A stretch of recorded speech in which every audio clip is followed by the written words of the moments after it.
그리고 물음표입니다. 물음표. 누구를 위하여? 물음표 빠졌어요. 제목에 물음표가 있어야 되는데 누구를 위하여라는 제목으로 우리 같이 우리 하나님 말씀 나누겠습니다. 그 사사기를 한마디로 정의하라면 저는요, 이렇게 정의해 보고 싶어요. 왕이 되고픈 인간 군상들의 이 허영된 모습이 저는 사사기라고 생각이 들어요. 그래서 지난주에도 말씀드렸지만 우리 사사기 21장 25절을 보면 이 사사기의 총 결론이죠. 자, 그때에 이스라엘에 왕이 없었으므로 사람이 각기 자기의 속인에 옳은 대로 어떻게 해요? 행하였더라. 그래서 여러분 우리가 잘 알죠. 이스라엘 왕은 누구세요? 하나님이시죠. 그래서 왕이라는 존재는 어떤 존재죠? 통치하는 존재죠. 다스리는 존재예요. 그래서 왕이 되려면은 힘이 있어야겠죠. 그리고 왕이 그 힘을 가지고 뭘 해야 되느냐? 왕은 선한 뜻을 펼쳐야 돼요. 그래서 잘 다스려서 모두가 행복하고 이 샬롬, 평강을 이룰 수 있도록 그거를 하는 게 왕이에요, 왕. 그래서 진정한 왕은 누구냐? 우리에게 진정한 샬롬을 주실 수 있는 분은 누구냐? 그분은 하나님이시죠.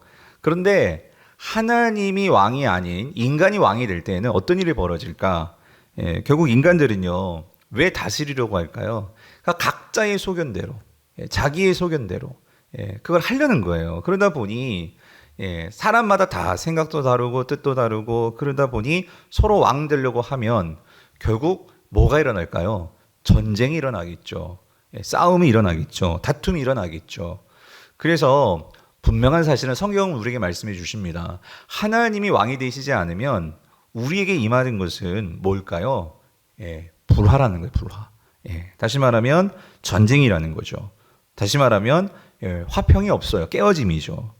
그런데 오직 하나님만이 우리를 다스리실 때, 오직 하나님만이 이 천지 만물을 다스리실 때 임하게 된 게 있어요. 여러분 그게 뭘까요? 그게 샬롬이라는 거예요, 샬롬. 그래서 흔히들 사사기를 어떤 구약학자는 엔샬롬 교향곡이라고 그런 말까지 하는데, 엔샬롬이란 무슨 말이에요? 평강이 없다 이 소리예요. 평강이 깨졌다 그 소리예요. 끝이 나버렸다 그 소리예요. 이런 면에서 인간은요, 참 이 왕이 된다는 것은 하나님과의 관계가 없이 왕이 되려고 할 때 그것은 결코 우리를 행복하게 만들어 줄 수 없는 그 인간 군상들의 허영된 허무한 모습들, 그게 드러나는 것이 사사기라는 거예요. 특별히 사사기에서는 이 사사들이 나오죠. 그 사사들이 하나님의 명을 따라 결국은 이스라엘을 통치하고 그 이스라엘을 다스립니다. 그런데 우리가 사사를 보면서요, 점점 사사가 나오면서도 그들이 어떻게 되어져 버리냐면은 사사조차도 타락해 간다는 거예요. 그래서 이 사사들조차도 신앙의 이름으로 자신의 욕망을 포장하여서 결국은 그 사사들조차도 왕이 되려 하는 그런 모습을 우리가 보게 되는데, 그 대표적인 인물이 누구였죠? 기드온이라는 거죠. 기드온이요. 그래서 여러분, 우리가 이제 사사기를 계속 묵상하고 있는데, 여러분 사사기를 보면서 많은 승리의 이야기도 있고요. 이 사사들의 많은 스토리가 있는데, 사사기를 읽으면서 우리가 주목해야 되는 것은 사실 우리 안에 감추어져 있는 이 왕 되고자 하는 우리의 이 헛된 욕망. 우리는 그것을 보면서 우리의 이 죄성과 우리가 하나님 없이 왕 되는 것이 얼마나 위험하고 허무한 것인지를 깨달아야 할 줄 믿습니다. 자, 그래서 여러분, 오늘 우리가 7장과 8장의 이야기를 우리가 함께 살펴보려고 하는데, 7장과 8장의 이야기는 기드온의 이 300용사, 하나님께서 300용사를 세우시고 그래서 미디안 이 연합군들을 싸워서 이기는 이 이야기가 7장과 8장의 주된 이야기죠. 자, 그래서 여러분 보세요. 7장과 8장에서요, 이 13만 5천 명입니다. 미디안의 연합군이 13만 5천 명이었어요. 근데 이 14만 5천 명을 몇 명이 못 지르느냐? 하나님의 선택하신 군대 몇 명이요? 이 300명. 그 300명이 13만 5천을 무찌르는 거예요. 어마어마한 거죠. 자, 근데 여러분, 하나님께서요, 왜 기드온과 이 300용사라고 하죠, 우리가? 이 300명의 용사들을 통해서 이 300대 13만 5천 명, 300대 13만 5천 명을 통해서 우리에 보여주시고자 하는 하나님의 메시지는 뭘까? 여러분, 그것은 뭘까요? 그것은 그러니까 우리의 관심을 점검해 보라. 뭐 하나님은 말씀하시는 것 같아요. 무슨 말이냐면 우리는요, 인간들은요, 항상 뭐에 민감하냐? 숫자에 민감합니다. 무슨 말이냐면 인간은 보이는 숫자, 즉 숫자가 많아야 좋은 거예요. 그래서 목사님들도 흔히 좀 이렇게 새로운 목사님들 만나면 그런 질문들도 해요. 목사님 출석 성도가 얼마나 되세요? 이렇게 물어봐요. 그럴 때마다 그러니까 뭐 교회도 그렇잖아요. 그러니까 이 출석 성도, 그러니까 교회 사이즈, 또 흔히 또 다른 예를 들면 뭐 교회의 어떤 예산, 이런 숫자.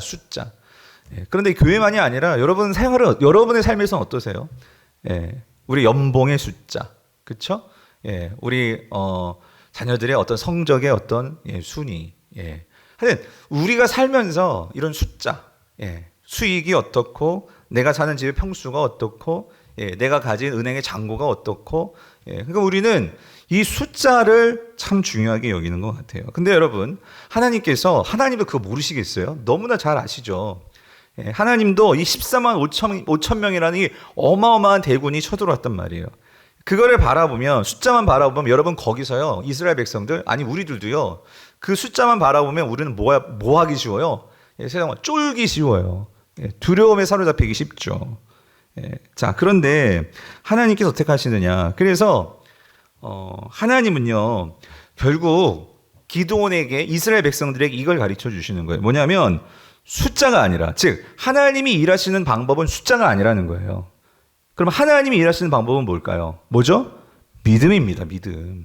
믿음이라는 거예요. 즉 하나님을 신뢰하는 이 태도예요. 태도. 이게 중요한 것을 하나님께서 기드온과 이스라엘 백성들에게 가르쳐 주시는 거죠. 그래서 13만 5천 명이 쳐들어왔는데 맨 처음에 몇 명이 모였어요? 3만 2천 명이 모였어요. 그래도 여전히 작죠, 여러분. 13만 5천 대 3만 2천, 이건 잽이 안 되죠. 비교가 안 된단 말이죠. 그런데도 하나님은 참 이상한 일을 하세요. 3만 2천 명 가지고 싸워도 이길까 말까 할 것 같은데 그 3만 2천 명을 어떻게 하래요? 점점 수를 더 줄이라는 거예요. 2만 명이 떠나가고 나머지 한 1만 명 정도 남았는데 그것도 줄여가지고 결국 몇 명을 남겼어요? 300명. 그러니까 300명이에요. 300명. 이거를 바라보는 기드온의 심정은 어땠을까? 기드온은 원래 본래부터 겁쟁이였거든요. 그런데 이러한 숫자를 줄어드는 모습을 보면서 기드온은 어떤 생각을 들었을까? 근데 여러분, 하나님께서 왜 이렇게 기드온이 하나님의 사사로 부름 받았는데, 그리고 하나님께서 분명히 6장에서 너는 어떤 용사래요? 큰 용사야 라고 하나님께서 그렇게까지 말씀해 주셨는데, 근데 기드온은 그 하나님의 말이 아직까지 실감이 안 돼요. 들어오지 않고 있어요. 왜요? 눈에 보이는 것이 그를 사로잡고 있거든요.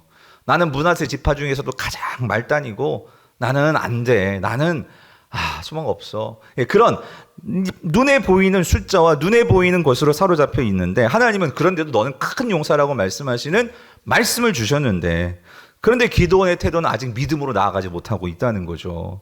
그런 상황 속에서 하나님은 정확하게 짚으시는 거예요. 뭐냐면, 기드온, 너 있잖아. 숫자가 중요한 게 아니야. 그래서 하나님은 철저히 숫자를 줄여 가시더라는 거죠. 즉 사람의 숫자를 의존해서는 안 되고, 자, 무엇이 중요해요? 하나님을 의지해야 된다는 거. 특별히 지금 여호수아를 통해서 이제 하나님의 전쟁을 치르는 이 여호수아와 사사기의 이 시대를 거쳐서 하나님께서 이 여호와의 전쟁을 하시는데, 세상 전쟁과 여호와의 전쟁이 있는데, 여호와의 전쟁은 세상 사람들이 생각하는 것처럼 그런 쪽수로, 사람 수로, 숫자로 하는 게 아니고, 여호와의 전쟁은 오직 뭐로 하는 거예요? 여호와를 의지함으로 하는 거라는 것을 하나님은 뭐예요? 가르쳐 주신다는 거예요. 성도님들, 오늘 우리 성도들이 이 땅을 살아갈 때 참으로 기회 안 되고 너무나 갑작스럽고 너무나 황망하기까지 한 일들이 우리에게 닥칠 수가 있어요. 지난 한 주 동안 우리 성도님들 가운데 저에게도 그렇고 우리 모두에게 그런 일들이 닥칠 수 있는데, 순간 우리는 그 순간 닥치면 누구나 다 상황이 우리를 사로잡죠. 그래서 우리가 이런 숫자와 상황과 이런 것들에 우리의 마음이 흔들릴 때가 있어요. 근데 하나님께서 성도들이라면, 우리는 이 땅에서 여호와의 전쟁을 치루하는 사람들이라면 오늘 우리는 어떠한 태도로 가야 되느냐? 그래서 하나님은요, 의도적으로 줄이시더라는 거예요. 뭐를? 숫자를. 왜? 숫자가 많으면 우리는 하나님을 의지하는 것이 아니라 뭘 의지하기 쉬울까요? 숫자를 의지한다고요. 숫자를. 그러니까 하나님은 아예 그 모든 것을요 다 포기하도록 숫자를 줄이신 거예요. 그게 몇 명이에요? 300명이라는 거죠. 그래서 여러분, 하나님은요 정면 승부를 하시는 거예요. 정면 승부. 무슨 말이냐면, 여러분, 인간은요 숫자가 줄면 당연히 어떤 감정? 이 두려움이라는 게 찾아온단 말이에요. 두려움. 그러니까 과연 이 숫자로 해낼 수 있을까? 과연 이 문제가 잘 해결될 수 있을까? 살아남을 수 있을까? 그래서 여러분, 인생은요 결국 우리가 이 땅에서 살아가는 세상 사람이건 성도건 이 땅에서 우리의 싸움은요 두려움과의 싸움입니다. 두려움과의 싸움, 질병과의 두려움, 실패와의 두려움, 버림받을 두려움, 생기지도 않을 일들에 대한 두려움. 이 두려움이요, 두려움. 이 염려 말이죠. 염려. 그래서 우리는 미리 생기지도 않았는데 우리는 안절부절 못하는 거예요. 어떡하나. 근데 여러분, 우리가 이 두려움을 이길 수 있는 방법이 뭘까요? 하나님은 이미 그걸 가르쳐 주셨어요. 기드온에게. 여러분, 성경이 말씀하시는 두려움을 이길 수 있는 방법은 무엇일까요? 그것은요, 이거밖에 없어요. 말씀을 듣고 순종하는 거예요. 아멘이십니까? 말씀을 듣고 순종하는 거, 여러분, 그게 두려움을 이기는 방법이라는 거예요. 그래서 여러분, 사사기 6장 10절을 보세요. 하나님께서 이렇게 말씀하셨죠. 기드온에게 내가 또 너희에게 이르기를, 이스라엘 백성들에게 이르기를, 나는, 자, 누구의 하나님? 너희의 하나님. 누구? 여호와니. 하나님은 자신을 분명히 밝히세요. 나는 너희의 하나님 여호와다.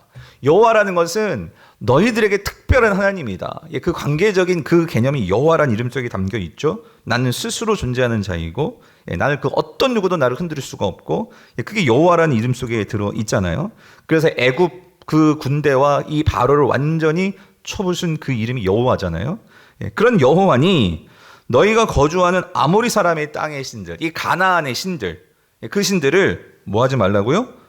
두려워하지 말라라고 말씀하셨잖아요. 하나님 명령하셨어요. 두려워하지 말라라고 말씀하셨어요. 여러분, 오늘 밤에도 하나님께서 저와 여러분들에게 말씀하십니다. 뭐 하지 말라고? 두려워하지 말라고. 그러면 우리는 하지 않으면 되는 거예요. 아멘이십니까? 여러분, 선포의 능력이 있고요. 그리고 그 선포를 그대로 아멘하고 받는데 여러분, 능력이 나타납니다. 하나님께서 분명히 두려워하지 말라라고 말씀을 하셨어요. 그런데 이스라엘 백성들이 그렇게 하나님께서 나는 여호와고 두려워하지 말라라고 말씀을 주셨는데도 왜 두려움에 빠졌느냐? 자, 이거예요. 너희가 내 목소리를, 자, 어떻게 하지 아니하였다? 듣지 아니하였다, 그 소리예요. 듣지 아니하였다. 여기서 여러분, 듣지 아니하였다. 그러니까 무슨 말? 듣기는 듣는 것 같은데, 들었겠죠. 하나님의 목소리, 그러니까 하나님의 이 명령을 소리로는 들었겠죠. 그런데 마음으로는 그걸 아멘으로 받지 않았어요. 상황이 닥쳤을 때에는 그 말씀으로 내 마음과 상황을 사로잡는 게 아니라 여전히 그 상황을 묵상하고 있는 거예요. 그 상황을 붙들고 있는 거예요. 내 마음이 그 상황으로 흘러가는 것이 아니라 하나님 말씀으로 내 마음을 단도리를 치고 그 말씀 앞에서 내 자신에게 선포하면서 나가야 되는데, 이스라엘 백성들 그게 아니라 눈에 보이는 가나안 민족들, 미디안 민족들 바라보면서 하나님이 주시는 말씀이 있었고 하나님을 바라보지 아니하는 그런 순종함이 없을 때 그들은 여전히 두려움에 쌓여 있더라는 거죠. 쌓여 있다는 거죠. 그래서 여러분, 하나님의 말씀을 들어도 그 말씀을 순종하지 않으면 여러분, 우리는 고난과 두려움에 빠지게 됩니다. 그래서 오늘 이 문제예요. 왜 하나님의 말씀이 들리는데도 우리는 왜 순종하지 못할까? 그러면 왜 순종하지 못할까?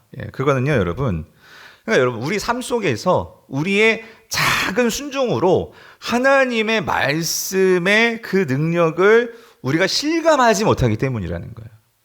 성도님들, 제가 이번 주에 우리 제자훈련하면서도 누차 우리 집사님들이 말씀드렸지만, 여러분 교회에서 우리 뭐 합시다, 뭐 한번 써내 봅시다, 한번 감사를 생각해 봅시다, 한번 실천해 봅시다, 이렇게 말을 해도요, 그냥 그거를 그러니 매년 하는 거니까 이렇게 넘기시는 분들이 있고, 어떤 분은 그걸 받고 예 그렇게 해보겠습니다, 한번 해봐야지 신경 쓰고 하시는 분들, 여러분 우리가 하나님의 말씀을 안 들으시는 분이 누가 있어요? 다 말씀을 듣죠. 듣는데도 왜 변화가 없느냐? 여러분, 작은 순종을 우습게 여기지 마십시오. 예. 하나님께서 이 선포되는 말씀이 있단 말이에요. 그 선포된 말씀을 어떻게 해서든지 그거를 한번 내가 순종해 보려고, 지켜보려고 애써 보시란 말이죠. 그럴 때 그 순종을 통해서 우리가요, 생각하지 못했던 하나님께서 찾아오시는 은혜가 있단 말이죠. 근데 그거를 놓치고 그거를 경험을 못하니까 이스라엘 백성들이 그랬다니까요. 하나님께서 그렇게 친히 나는 너의 여호와고 두려워하지 말라 말씀하셨고, 그때마다 하나님께서 말씀하시고 가르쳐 주시는데도 들었는데 그게 듣는 게 아니라니까요. 진정한 듣는 것은 뭡니까? 그 말씀을 청종함이 있어야 한단 말이죠. 여러분, 출애굽기 9장을 보면은요, 아주 참 재미있는 말씀이 있어요. 그게 무슨 말, 흥미로운 기사예요. 출애굽 직전에 하나님께서 이제 열지왕을 통해서 이스라엘을 애굽에서 출애굽시키시잖아요. 그런데 거기에 보면 그 7번째 재앙이 있어요. 7번째 재앙. 근데 7번째 재앙이 뭐냐면 우박재앙이에요. 우박이 내려가지고, 그러니까 밭의 모든 가축도, 밭의 모든 농작물도 다 죽는 그런, 예, 아주 엄청난 크기의 우박이 하늘에서 막 떨어지는 거예요. 근데 이렇게 떨어지는데, 자, 이때 하나님의 백성이 아니에요. 바로의 신하들인데 그 신하들도 두 종류로 나뉘어져요. 무슨 말이냐? 자, 9장 20절, 21절을 보면은요. 자, 20절 읽어보세요. 시작. 바로의 신하 중에 여호와의 말씀을 두려워하는 자들은 그 종들과 가축을 지배로 피하여 들였으나. 자, 그러니까 애굽 사람들입니다. 이 사람들은. 그런데 지금 여러분 7번째 재앙까지 온 거예요. 그러니까 앞에서부터 계속 하나님이 어떤 분이신지를 계속 하나님이 보여주셨잖아요. 그죠? 그래서 보여주었을 때 이번에도 우박이 내린다고 막 이스라엘 백성들은 막 집에 있는, 그러니까 그 집에 밖에 있는 막 가축들을 다 집에 들이고, 그러니까 쟤네들 뭐 하나 보니까요, 뭔가 자꾸 하늘을 보면서 자꾸 이렇게 그 집, 그러니까 가축들이 자꾸 집으로 넣는 거예요. 그걸 보는 순간 관심을 가졌던 애굽 사람들은 아, 하늘에서 뭔가 내리는가 보다. 아, 물어봤겠죠. 야, 무슨 일이 있는데 우박이 내린대요. 그래? 그래서 그 말을 듣고 그거를 정말로 순종하는 마음으로 그거를 들어놓은 애굽 사람들의 이 가축과 그 집은 어떻게 되었어요? 산 거지. 근데 21절. 여호와의 말씀을 어떻게 해요? 마음에 두지 아니하는 사람은 그의 종들과 가축을 들에 어떻게 해요? 그대로 두었더라. 이 종들과 이 가축들 어떻게 되었을까요? 죽었습니다. 근데 지금 이게 누구라고요? 하나님 믿는 사람들이 아니라 누구였어요? 애굽 사람들. 애굽 사람들도 하나님의 말씀을 우습게 여기지 아니하고 그 말씀을 마음에 새겨가지고 순종을 했더니, 예, 이 놀라운 은혜를 경험하게 된 거죠. 성도님들, 우리가 신앙생활 하면서요, 정말 하나님께서 주시는 말씀이 얼마나 놀랍고 얼마나 경이롭고 얼마나 감격스러운지를 하나님의 백성들에게는 하나님께서 정말 그러라고 말씀을 꾸준히 주시는데도 그거를 우리가 정말로 체험하지 못한다면 여러분, 우리는 세상 사람들보다 못할 수밖에 없다는 거예요. 똑같을 수밖에 없다는 거죠. 왜? 말씀이 결국 우리를 살리는 것이고 그 말씀을 통해서 우리는 하나님의 능력과 임재를 경험하는 건데, 예. 그래서 하나님 말씀하시죠. 하나님 말씀은 살아있고 활력이 있어 좌우의 날성검보다 어때요? 예리하여서, 그렇죠? 우리의 혼과 영과 관절과 골수와 그 모든 것을 찔러 쪼개기까지 하며 우리의 마음과 생각을 지켜주신다. 예. 말씀을 하신단 말이죠. 그러므로 여러분, 우리의 인생에서 성경은 꾸준히 두려워하지 말라라고 말씀을 하세요. 근데 우리가 하나님을 정말로 두려워하지 않는다면 결국 우리 인생의 두려움의 문제 해결할 수가 없습니다. 하나님을 정말 두려워할 줄 알아야 여러분, 우리의 삶의 두려운 문제가 어떻게 돼요? 해결된다는 거죠. 그래서 여러분, 하나님은요, 이 기도원을 지금 훈련하신 거예요. 뭐냐면 13만 5천, 13만 그 숫자가 아니라 누구를 두려워할 줄 알아야 돼? 하나님을. 예. 하나님이 더 크신 분이심을 분명히 그게 신뢰할 때에 여러분 300으로도 이길 수 있다 그 소리죠. 숫자가 중요한 게 아니라 누가 중요한 거예요? 하나님이 중요한 거니까. 할렐루야. 여러분과 저의 삶 속에서 하나님이 중요하신 분이십니다. 예. 자, 그런데도 여전히 기도원은요 떨었어요. 예. 두려운 거예요. 근데 참 제가 기도원을 보면서 하나님이 참 대단하시다 하는 게 뭐냐면요, 하나님이 끝까지 그를 품어주십니다. 예. 그래가지고 이 기도원이 벌벌벌 떨고 있으니까 이제 하나님께 어떻게 하시냐면 이 기도원을요 보내시잖아요. 그러니까 밤에 미디안 이 적진으로 보내셔가지고 미디안 군사들이 하는 얘기를 듣게 하시잖아요. 그죠? 그래서 여러분 9절을 보면 7장 9절 10절을 보면 자, 그 밤에 여호와께서 기드온에게 이르시되 일어나 자, 그 미디안 진영으로 내려가라 그 말씀하셨어요. 그래서 내가 그것을 네 손에 뭐라고요? 넘겨주었다. 네, 말씀하신 거예요. 그래서 만일 네가 내려가기를 두려워하거든 이렇게까지 해주세요. 너의 부하 누구? 부라와 함께 그 진영으로 내려가라. 하나님께서 친히 사랑까지 붙여가지고 그러니까 여러분 기드온은 천성이 두려움이 많았던 사람이었어요. 근데 하나님은 그럼에도 그를 사용하시잖아요. 그를 변화시키기 위해서. 그래서 그렇게 보냈는데 자 보냈어요. 보냈더니 그 진영에서 소리를 듣죠. 이야기를 듣죠. 뭐냐면 미디안 군사가 꾼 꿈 이야기를 들은 거예요. 엿들은 거예요. 그랬더니 그 꿈 내용이 뭐예요? 하나님께서 이 미디안을 기드온의 칼에 어떻게 해요? 굴복시키고 기드온이 승리할 거야 하는 이 꿈을 미디안 그 군사가 들은 거예요. 아니, 꿈을 꾼 거죠. 그래서 그게 하는 이야기를 들은 거예요. 그 얘기를 들었을 때 여러분 참 하나님이 이긴다 해주신다 하나님이 하신 얘기를 듣고는 힘내는 게 아니라 그 미디안 군대 그 군사가 꾼 꿈 이야기를 들으니까 거기서 마음문이 열려져 버렸어.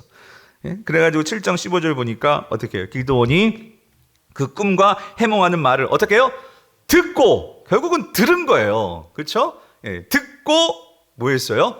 경배하며. 누구에게 경배한 거예요? 하나님께 경배한 거죠. 하나님께 경배하며 이스라엘 진영으로 돌아와 이르되 일어나라. 드디어 이제 자기 사사잖아요. 하나님께 사사로 부르셨잖아요. 드디어 이제 사사 역할을 하는 거예요. 그 이스라엘 백성들 중에서 이제 선포를 하는 거죠. 선포. 여호와께서 미디안과 그 모든 진영을 너희 손에 넘겨 주셨느니라 하고 드디어 이제 사사 역할을 하기 시작하는 거예요. 예. 근데 여러분 뭐가 느껴지십니까? 저는 하나님께서 그렇게 말씀하셨는데도 못 믿다가 그러니까 참 이 기도원이 얼마나 의심이 많은지 그렇잖아요. 양털 시험부터 시작해가지고 그런데도 하나님은 그를 내치지 않고 품어주시더라는 거죠. 그렇죠? 그렇게 하나님께서 이 겁쟁이 두려움에 쌓여있던 이 기드온을 불러내시고 말씀을 주시고 들려주시고 변화시키는 하나님.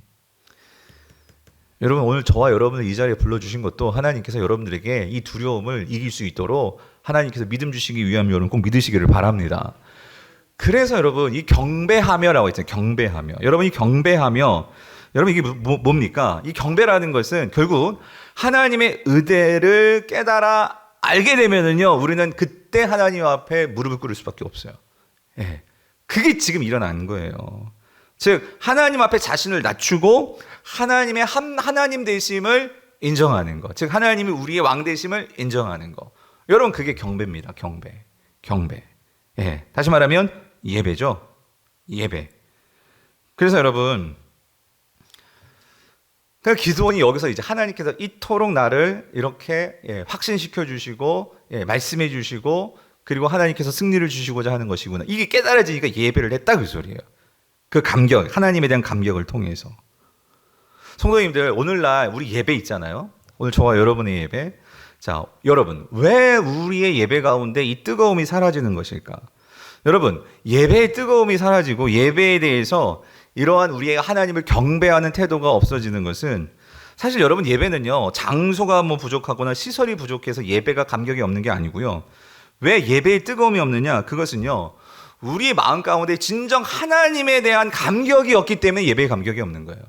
하나님에 대한 감격이요. 무슨 찬양 인도자가 찬양을 못하고 여러분 그게 아니고 그것보다 더 중요한 게 뭐냐면은요 무슨 반주자가 반주가 뛰어나야지 예배의 감격이 있고 그게 아니고요. 여러분이 삶 속에서 저와 여러분의 삶 속에서 하나님에 대한 감격이 있느냐 없느냐.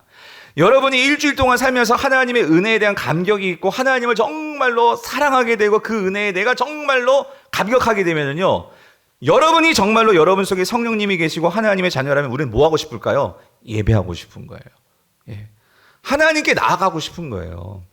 하나님의 은혜가 우리 속에서 하나님에 대한 그 감격과 그 하나님에 대한 이 세밀함과 하나님에 대한 그 사랑이 넘치게 되면은요, 여러분 우리는 당연히 거기에서 나오는 반응이 경배라는 거예요.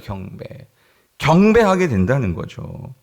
다시 말하면 여러분, 우리 삶 속에서 하나님의 말씀을 가지고 사는 우리의 일상에서의 그 순종, 아주 작은 순종으로도 시작해서 여러분 예배가 시작되는 거 여러분 꼭 믿으시기를 바랍니다.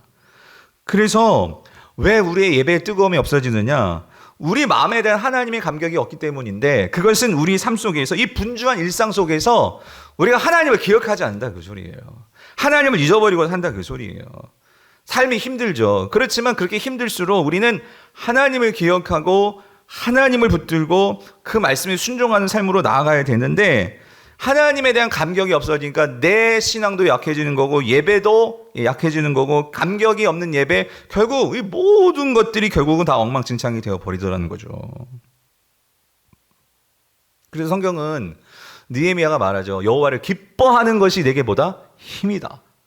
여호와를 기뻐하는 것이 우리의 힘입니다. 힘. 예. 그래서 여러분 보세요. 그렇게 예배를 했잖아요. 하나님의 감격이 있고 하나님을 정말로 예배하니까, 여러분 예배에 성공하면은요, 예배는 어디로 이어지느냐? 어디로 이루어질까요? 어디로 이어질까요? 우리의 삶으로 직결됩니다. 그래서 이 기드온이 정말 하나님께 예배하는 이 예배가 회복이 되니까 그가 어디로 나아가냐면 삶으로 들어가는 거예요. 삶으로 들어가서 그게 이스라엘 백성들에게 이제 뭘 합니까? 선포를 하더라는 거예요. 선포. 뭐라고? 백성들에게 뭐 하라고요? 일어나라 라고 선포를 하더라는 거죠. 예. 일어나라, 여호와께서 미디안과 그 모든 진영을 너희 손에 넘겨주셨느니라. 예. 성도님들, 기드온은요, 그러니까 이 전쟁을 이제 하나님께서 내 손에 붙여줬다. 예. 그것을 예배를 통해서 진정으로 확신하게 되니까, 그러니까 기드온의 그 마음을 좀 전만 해도 사로잡고 있었던 게 뭐예요? 두려움이었는데 그 두려움이 어떻게 되어버렸어요? 사라져버렸다는 거죠. 여러분, 이게 예배의 능력이에요. 예배의 능력. 그래서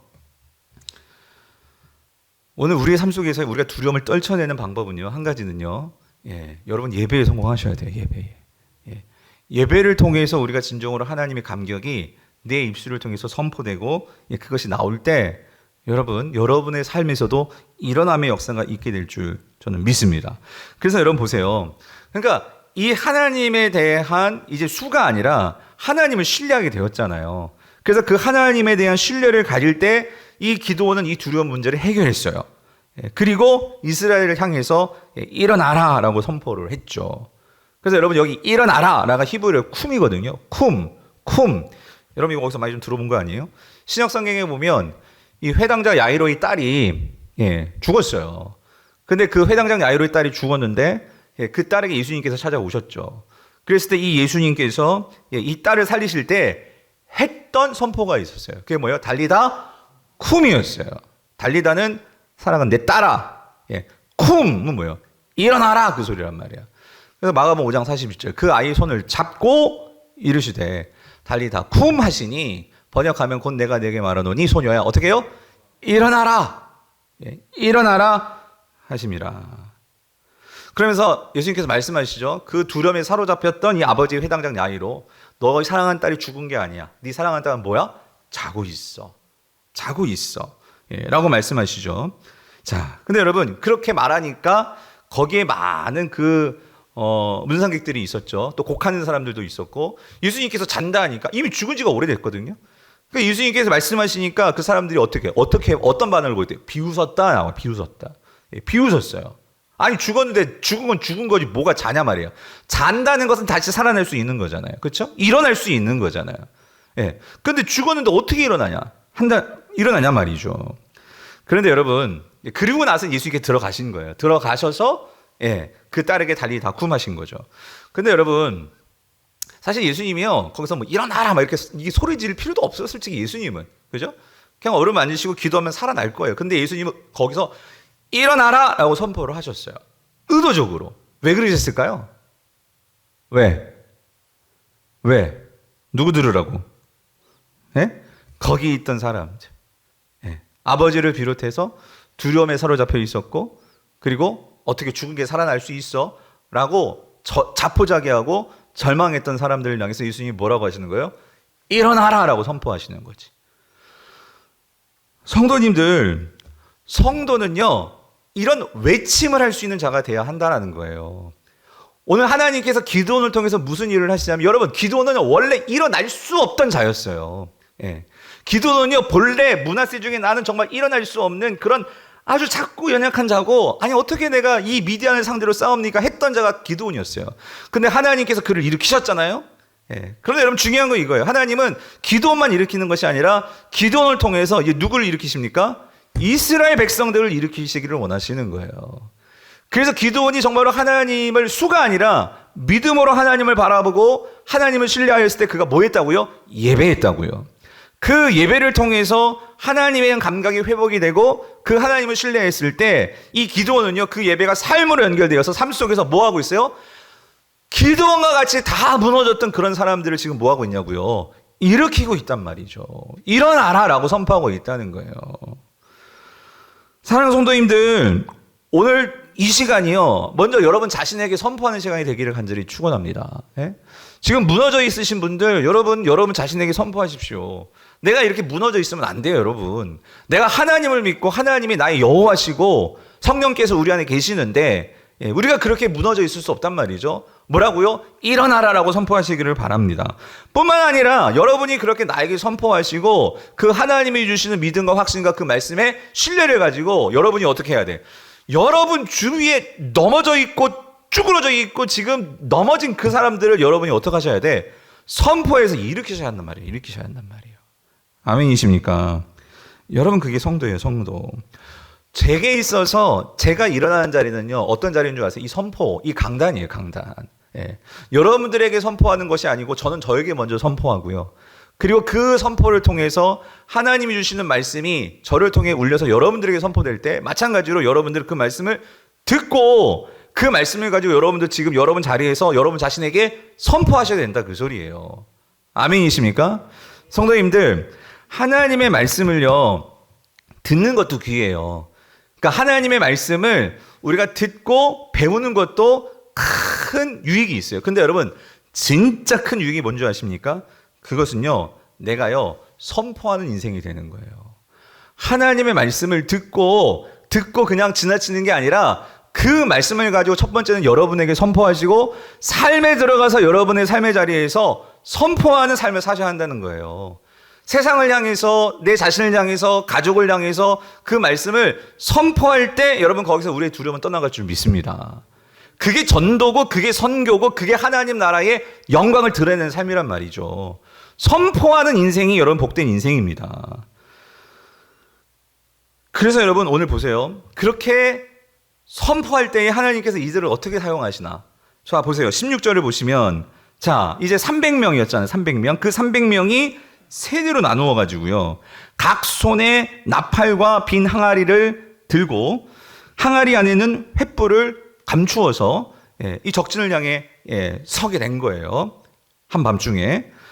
근데 참 이상합니다, 여러분. 지금 전쟁을 치러야 되는데 하나님께서 칼을 주고 방패를 주고 창을 준 게 아니라 300명에게 뭘 들게 하셨다고요? 항아리, 횃불, 나팔이에요. 여러분, 이거를요, 우리가 머리를 굴리면은요, 이거 진짜 이해가 안 되는 거예요. 하나님의 방법은요, 여러분, 머리를 굴리면요, 시험 듭니다. 네, 딱 시험 되기 좋아. 아니, 이게 지금 뭐 하는 짓이야? 아니, 이 싸워야 되는데 칼과 창과 방패를 갖고 와야지. 무슨 뭐 김치 담글 거예요? 항아리? 예? 그리고 뭐 노래 부를 거예요? 나팔? 예. 아니, 뭐 할 거예요? 그것도 전쟁은 여러분 언제 해야 돼요? 낮에 해야 됩니다, 낮에. 근데 횃불을 들고 뭐 어떻게 싸우자는 거예요? 지금 양손에 지금 나팔하고 항아리 들고 횃불, 싸울 손도 없어요. 하나님 싸우시자는 거예요. 뭐 하자는 거예요, 여러분? 여러분, 하나님의 하시는 일을 머리 굴리면은요, 우리 시험 든다니까요. 예. 하나님은 그렇게 일하시는 분이 아니더라는 거예요. 숫자로도 일하지 아니하시고, 병법으로 일하지 아니하시고, 그럼 뭐로 일하시는 걸까요?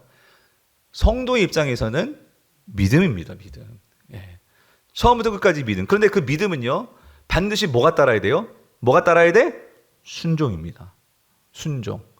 하나님의 뜻에 대한 철저한 순종이요. 예. 그 작은 순종, 그 순종이 결국은 전쟁의 승패라는 거예요. 승패. 근데 여기서 우리가 한 가지 여기서 참 우리가 하나님께 참 놀라운 건 뭐냐면요, 하나님은 참 창의적이시다 하는 걸 우리가 볼 수 있어요. 예. 사람들은 전쟁은 무조건 창과 칼과 방패로 한다고 생각하는데 하나님의 방법은 그렇지 않다는 거예요, 여러분. 그래서 여러분, 하나님을 정말로 사랑하잖아요. 아이디어가 생깁니다. 예. 하나님을 정말로 사랑하잖아요. 세상 사람들이 보지 못하는 것을 볼 수 있습니다. 예. 그게 신앙인들에게 주어지는 지혜예요, 지혜. 우리 청년들과 특별히 여러분들, 세상 사람들은 어떤 그런 세상적인 습해 중요해요. 중요한데 여러분, 그것에 우리가 기죽을 것도 없고, 예, 그것 때문에 나는 그런 머리도 안 되고 실력도 없고 그렇다고 우리가 포기할 것도 아니고, 그래서 우리는 하나님의 지혜를 구해야 되는 거예요. 예. 그렇다고 놀고 먹자는 소리가 아니고 하나님의 지혜를 가지고 그 방법을 가지고 우리는 믿음의 실력을 길러서, 예, 그걸 가지고 우리는 세상에 승부를 해야지. 예. 그런데 믿음만 가지고 그냥 아무것도 안 하고, 아니 항아리를 준비하려면 항아리를 준비를 해야지. 횃불을 가지라고 하면 횃불을 준비를 해야지. 예. 그냥 놀고 먹는 게 아니잖아요. 예. 하나님이 주시는 말씀에 순종하고 철저하게, 여러분 어떤 면에서는요, 이렇게 해서 과연 우리가 세상을 이길 수 있을까? 어떤 면에서는 이게요, 더 우리를 두렵게 만들 수도 있는데, 그것은 그러니까 세상과 자꾸 비교하기 때문이라는 거예요. 우리는 세상과 비교할 것이 아니고 하나님을 온전히 순종하면 되는 거예요. 예. 비교하면서 쫄게 되는 그러한 에너지를 그렇게 쓰지 말고 하나님 말씀에 철저한 순종으로 우리 에너지를 써보자, 그 소리죠. 우리 특별히 청년들 뿐만 아니라 우리 장년들도 마찬가지. 예. 하나님이 주시는 그 지혜를 구하며. 그래서 하나님의 방법은 뭐였죠? 이거였어요. 그래서 밤이 됐어요. 밤이 되니까 하나님께서 어떻게 하십니까? 20절 보세요. 20절. 그래서 세대가, 자 보세요, 나팔을 불며 항아리를 어떻게 해요? 부수고. 그러니까 여러분, 항아리 속에 불이 있었던 것 같아요. 그죠? 그러니까 맨 처음엔 아무것도 안 보였을 거예요. 그죠? 근데 밤에 자 나팔을 막 불고 그러면서 막 그 항아리 깨지는 소리, 정말 여러분 밤에 들어보세요. 얼마나 두렵지 않겠어요? 막 그냥, 예, 그런 항아리 깨지는 소리가 나면서, 그렇죠? 근데 갑자기 막 불이 막 왔다 갔다 거리면서, 예, 그리고 막 사람들이 소리를 외치고, 그러니까 이 미디안 진영, 미디안은 지금 다 잠잘 준비하고 있었는데, 예? 이 이스라엘 백성이 치고 들어올 때 누가 알았겠어요? 밤에는 전쟁을 안 하지. 당연히 지금 쪽수도 우리가 훨씬 더 많은데. 그런데 이 밤에 이런 일이 벌어진 거예요. 막 소리가 나고 항아리가 깨지고 막 불이 막 그냥 막 왔다 갔다 거리면서 그 고함 소리가 나니까 이게 얼마나 무섭냐고. 예? 이 미디안 입장에서 갑작스럽게 이게 얼마나 깜짝 놀라고, 예, 그 두려움이 그들을 사로잡은 거죠. 이 미디안 백성이, 자 보세요 여러분, 숫자를 의지했을 때는 그들이요 두려움인 게 몰랐어. 그런데 이 밤이 되니까 밤은 제대로 그들도 잘 안 보일 거 아니에요. 그런 상황에서 갑자기 이러한 이스라엘의 창과 칼과 방패로 싸운 전쟁이 아니라 소리와 이 뭔가 안 보이는데 막 불이 움직이고 하는 이런 것들이 그들의 마음을 확 사로잡으니까 이 미디안이 두려움이 그들을 완전히 사로잡아 버린 거야.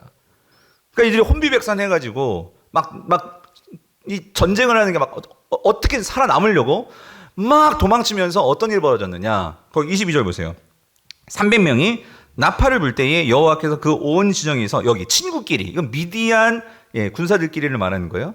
그 미디안 군사들끼리 어떻게 해요? 칼로 치게 하심으로. 그러니까 결국 싸우긴 싸우는데 이스라엘 백성들은 가만히 있어서 그냥 나팔 불고 항아리 깨고 불방 가지고 이렇게 있었는데 지금 누가 치고받고 싸우는 거예요? 자기들끼리. 근데 여러분 이거 이해가 돼서 전 이해가 되더라고요. 왜 그러냐면 사람이 두려움에 사로잡히면요 보이는 게 없어지는 거예요. 무슨 말인지 되세요? 두려움에 사로잡히면 이 두려움이 제대로 상황을 판단을 못하게 만들어요. 그러니까, 예, 결국 자기들끼리 싸우다가 결국은 다, 예, 망하게 되는 거지. 성도님들, 이게 놀라운 하나님의 일하시는 방법이라는 거예요. 그러니까 하나님은 300으로도 충분히 이길 수 있는 하나님의 전략이 있었던 거죠. 그렇죠? 예. 그래서 우리가 이런 하나님을 신뢰해야 될 줄 믿습니다, 여러분. 아멘이십니까? 그래서 이러한 승리를 거두었어요. 거두었는데, 자 보십시오. 여러분 근데 항상 성공 뒤에는 조심해야 돼요. 성도들이건 세상 사람들이건 여러분 이 성공은요 우리 자칫 잘못하면 교만하게 만들 수 있어요. 근데 아니나 다를까 여러분 이 성공이 기드온에게는요 어떤 면에서는 참 이 암초가 되어버렸어요. 무슨 말이냐면 자 18절 보세요. 기드온이 이렇게 얘기합니다. 나와 나를 따르는 자가 다 나팔을 불거든. 자 너희도 모든 진영 주위에서 나팔을 불며 이르기를 자 누구를 위하라? 여호와를 위하라. 여기까지만 했으면 좋았을 것 같아. 예. 근데 여기 하나 더 붙였어. 덧붙였어. 뭘 붙였어? 누구를 위하래요? 기드온을 위하라. 이게 미묘한 차이거든요, 여러분. 미묘한 차이. 목사님 그럴 수도 있죠. 예, 그럴 수 있어요. 지금 기드온이 사사잖아. 그렇죠? 그러니까 우리가 그냥 넘겨줄 수도 있어요. 근데 여러분, 이게 기드온이 어디서부터 왜 잘못됐을까? 우리가 8장에 보면 기드온이 완전 진짜 막 가잖아요. 예, 막 나갑니다. 근데 그 막 나가는 그 시작이 있었습니다. 시작이. 성도님들 모든 사람들이 처음부터 나쁜 사람이 아니죠. 그렇죠? 어떤 그 계기가 있습니다. 계기가. 예. 근데 그거를 빨리 캐치하고 그거를 손보지 않으면 여러분 그게 계속해서 썩어 들어가요. 예. 근데 이 기드온이 그렇게 눌려 살고 있다가 그렇게 한번 외쳤거든요. 그러니까 외치니까 이건 저의 그냥 묵상이에요. 사람들이 막 움직이는 거예요. 정말 내 한마디에 사람들이 막 움직여서 모여가지고 마음이 막 하나가 되어지고 막 이런 모습들이 보이는 거예요. 근데 여러분 여기 착각하면 안 돼. 여러분 그게 기드온의 능력이에요? 누구의 능력이에요? 하나님의 능력이었지. 하나님께서 그를 사용하시는 거잖아요. 아멘이십니까? 하나님께서 그를 왕처럼 사용하시는 거지 그가 왕이 아닙니다. 하나님께서 아담과 하와를 왕처럼 하나님께서 에덴 동산에 살게 하셨지만 아담과 하와가 진짜 왕은 아니죠. 예. 이거를 잃어버리는 순간 인간에게 찾아온 것은 타락이에요. 타락. 근데 기드온이 여기서 잠깐 모르겠어요. 어쨌든 기드온을 위하라. 그러니까 권력 맛을 조금 느꼈던 것 같아. 그래서 거기서 이거를 덧붙였는데 여러분 이게 결국 8장으로 넘어가면 어떤 일이 벌어집니까? 그래서 8장에 보면 승리했어요. 승리했죠. 그리고 그 기드온이 끝까지 쫓아가가지고 미디안의 왕들의 목까지 다 잡아옵니다. 그렇게 해가지고 전쟁에 정말 대승을 했어요. 대승을 하니까 이제 이스라엘 백성들이 정말 기드온이 막 보이는 거예요. 기드온 정말 대단하다. 예, 그런 생각이 드니까 사람들이 어떻게 해요? 기드온을 뭐 삼으려고 해서 진짜 왕 삼으려고 그랬어. 왕을. 여러분 22절 8장 22절 우리 같이 읽어볼게요. 시작. 그때에 이스라엘 사람들이 기드온에게 이르되 당신이 우리를 미디안의 손에서 구원하셨으니 당신과 당신의 아들과 당신의 손자가 우리를 다스리소서 하니라. 여러분 이게 리더와 보통 백성들의 차이예요. 뭐냐면 리더들은 보이는 것만 보고 말을 할 뿐입니다. 예, 무슨 말이냐면 맞아요. 기드온이 앞장서서 사사로서 전쟁을 이끌었죠. 그렇죠? 그런데 자 보세요. 당신이 우리를 미디안의 손에서 구원하셨으니 이거 맞아요, 틀려요? 맞아요, 틀려요? 어떤 면에서 맞았다고 할 수 있겠지. 눈에 보이는 것으로 보면. 하지만 여러분 기드온이 결국 이 이스라엘 백성들을 미디안의 손에서 구원한 거예요? 그럼 누가? 하나님이 하신 거잖아요. 맞죠? 하나님이 하신 거예요. 근데 백성들은 그냥 눈에 보이는 것을 가지고 그렇게 말할 뿐입니다. 자, 그래서 왕 삼기 때 여기에 대해서 여러분 기드온이 뭐라고 말했죠? 23절 기드온이 그들에게 이르되 내가 너희를 다스리지 아니하겠고 나의 아들도 너희를 다스리지 아니할 것이요 여호와께서 너희를 어떻게 해요? 다스리시니라 하니라예요. 여러분 이것도 참 우리가 잘 봐야 될 것 같아요. 물론 딱 23절만 만약에 있었다 하면 뭐 우리가 기드온이 정말 여전히 그래 기드온은 역시 기드온이야 라고 말할지 모르겠지만 근데 여기서 우리가 정말 리더라면 여기서 한 가지 분명히 짚고 넘어갈 게 있어요. 뭘 짚고 넘어가야 돼? 그래 너희들이 그렇게 말해주는 건 고마운데 근데 너희들 정확하게 알아야 할 게 있어. 너희들을 구원한 건 누구야? 내가 아니라 누구야? 하나님이야. 그리고 앞으로도 하나님께서 너희를 다스리실 것이고 우리 아들들 아니야. 이렇게 나갔어야 돼. 그런데 뭐는 싹 빠졌어? 하나님께서 너희를 구원하셨어. 이건 싹 뺐어요. 왜 그럴까요? 인정받고 싶은 거지. 예? 그러니까 내가 어쨌든 앞에 나가서 했잖아. 하니까 그거를 통해서 영광 받고 싶은 거예요. 여러분, 이게 저에게도 있어요. 여러분에게는 없어요? 우리 모두 다 어떤 일을 하고 내가 드러나고 싶은, 여러분, 이건 본능적이고 이것이 정상일 수 있어요. 그러나 여러분, 우리는 분명히 기억해야 될 것은 하나님과의 관계에서 우리가 분명히 알 수 있는 바가 있잖아요. 이게 이 전쟁이 분명히 하나님께서, 나는 사자가 될 사람이 아니었어요. 하나님께서 선택하셨고 그 은혜를 주셔서 그렇게 되었을 뿐이에요. 그러면 그거를 인정하고 하나님의 영광을 우리는 나타내야 돼요. 아멘이십니까? 그런데 우리가 이거를 내 영광으로 취하는 그 순간, 여러분, 거기에는요 구멍이 생깁니다. 반드시 구멍이 생깁니다. 그리고 사단은 그걸 통해서 우리 안에 허영심과 이 야망과 욕심을 쳐들어 들어오게 된다는 거예요. 기드온이 여기서 무너지기 시작했다는 거예요. 그래서 이렇게 말하고, 자, 뭘 합니까? 24절 보니까 기드온이 또 그들에게 이르되 내가 너희에게 요청할 일이 있으니, 나오잖아요. 요청할 일이 있으니 너희는 각기 탈취한 귀고리를 내게 줄지니라 하였으니 이는 그들이 이스마엘 사람들이므로 금 귀고리가 있었습니다. 무슨 말이냐면, 전쟁하면서 승리했거든요. 그러면서 이 노획물이 있었어요. 그런데 기드온이 뭐라고 하냐면, 그거 있잖아, 나 좀 줘. 왜 그러냐면, 너희들 나 왕 삼고자 했잖아. 그러니까 나는 왕은 될 수 없을 것 같아. 왜? 하나님이 다스리실 것이니까. 그래도 기드온이 좀 양심은 있었겠지. 왜냐하면 하나님께서 자기 사사 함께 하셨고 하나님이 300명 줄이라고 하셔가지고 하나님이 전쟁 승리하게 하신 거잖아요. 그런데도 포기하고 싶지 않은 마음이 있었어. 뭘까요? 이 사람들에게 인정받고 싶은 거야. 그리고 이 사람들을 내가 다스리고 싶은 거야.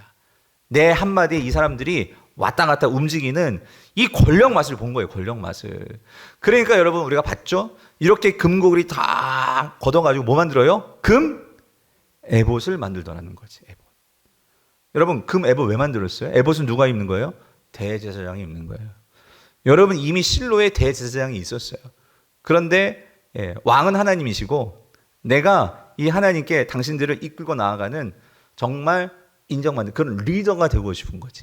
왕은 어쩔 수 없이 하나님 왕이시니까 그렇다 치고 내가 너희들을 좌지우지하는 이런 권력을 이 금 에봇으로 그걸로 만들고 싶은 거지. 한마디로 말하면 뭐 되고 싶은 거예요? 왕 되고 싶은 거지. 왕 되고 싶은 거예요. 그래서 결국 금 에봇을 만들어 가지고 이걸 어떻게 합니까? 여러분 27절 보세요. 27절. 기드온이 27절. 기드온이 그 금으로 어떻게 해요? 에봇 하나를 만들어서 자기의 성읍 어디예요? 오브라에 두었더니 온 이스라엘 그것을 음란하게 위함으로 그것이 기드온과 그의 집에 뭐가 되었대요? 올무가 되니라. 올무가 되니라. 성도님들, 하나님께서 하지 말라 그러니까 여러분 이거예요. 하나님은요, 하나님의 성소를 한 곳에만 두라고 했어. 그렇죠?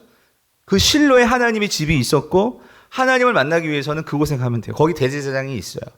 그런데 이 기드온이 자기의 그 에봇을 금으로 만들어 가지고 그것을 어디다 뒀대? 오브라에 뒀대. 그 자기의 집, 자기의 그 성읍에 두니까 이스라엘 백성들이 어디로 나와요? 실로로 가? 하나님의 성소가 있는 실로로 가요? 아니요. 어디로 가요? 오브라로 나오는 거예요. 오브라로. 이제 여기서 뭐가 이루어지는 거예요? 우상숭배가 이루어지고 있는 거지. 우상숭배. 사랑하는 성도님들, 제가 작은 순종이라고 했잖아요. 하나님 앞에서요, 이 작은 순종, 어떤 나의 욕망, 우리는요, 나의 욕심과 나의 어떤 야망과 이거에는 철저하게 순종을 해요. 하지 말라고도 순종해. 그런데 이 하나님의 이 말씀 하나에 우리가 얼마나 그 작은 순종에 얼마나 우리가 그것을 철저하게 지키려고 우리가 힘쓰고 있는 거예요. 여러분, 우리가 그걸 정말 잘 관찰하셔야 돼요. 그리고 거기에서 우리가 정말로 멀어지고 있지 않나 여러분이 감독하셔야 돼요. 그렇지 않으면 그게 뭐가 되느냐? 올무가 됩니다. 올무가. 그런데 여러분, 이 올무가 결국 어떻게 되었습니까? 여러분, 자 33절을 볼게요. 33절을 보니까 자 보세요. 기드온이 죽었어요. 죽으니까 이스라엘 자손이 자 어떻게 됐대요? 돌아서서 누구를 돌아선 거예요? 하나님을 돌아서서 어떻게 되었어요? 바알들을 따라가 음행하였으므로, 그죠? 또 바알브릿을 자신들의 신으로 삼고. 34절. 이스라엘 자손이 주위의 모든 원수들 중에 자기를 건져내신 자, 건져내신 분은 누구였어요? 여호와인데 여호와 자기들이 하나님을 어떻게 해요? 기억하지 아니하며. 그러면 그렇게 막 이 기드온 아들과 기드온을 왕으로 삼으려고 했던 이스라엘 백성들, 정말 기드온을 정말로 그렇게 왕처럼 생각하고 그랬을까요? 아니요. 35절 보세요. 뭐라고 말해요? 또 여룻바알에 하는 기드온이 이스라엘에게 베푼 모든 은혜를 따라 그의 집을 뭐예요? 후대하지도 아니하였더라요. 사랑하는 성도님들, 오늘 우리가 정말로 누구를 따르고 우리가 정말로 믿고 신뢰할 것은 뭐냐? 숫자냐? 어떤 우리의 그 성공의 결과냐? 세상의 방법이냐? 그게 아니고 사사기는 분명히 말씀해 주세요. 뭐를? 하나님을 신뢰함으로 그 말씀에 순종할 때 여러분 그것이 우리의 모든 두려움을 이기게 하고 오늘 우리에게 진정한 평안과 샬롬을 주는 것을 여러분 꼭 믿으시기를 바랍니다. 그래서 여러분 우리에게 있어 진정한 사사는요. 기드온도 삼손도 그 어떤 누구도 우리의 진정한 사사가 될 수 없고요. 우리의 진정한 영원한 사사는 누구실까요? 예수 그리스도시라는 예수 그리스도. 예. 의를 위해서 모든 것을 다 내어주시고도 자기의 모든 것 요구하지 아니하시고 단 한 가지 나를 따르라 말씀하시는 그 예수 그리스도. 그 예수 그리스도만이 우리의 진정한 사사인 줄 믿습니다. 바라기는 오늘 이 밤 주님 오늘 내 마음이 누구를 따르고 있는지 그리고 내 마음 속에서 정말 하나님 나는 주의 말씀에 어떤 반응을 하고 있는지 정직하게 그리고 하나님 나는 정말 누구를 위해서 살아가고 있는가? 여호와를 위해서인가? 기드온인 나 자신을 위해서인가? 하나님 정말 나를 사로잡고 있는 모든 두려움 하나님을 순종함으로 그 두려움을 뚫고 그 두려움을 넘어서 하나님의 뜻에 순종하며 참된 하나님의 영광을 드러내는 진정한 승리의 삶을 살게 하여 주옵소서.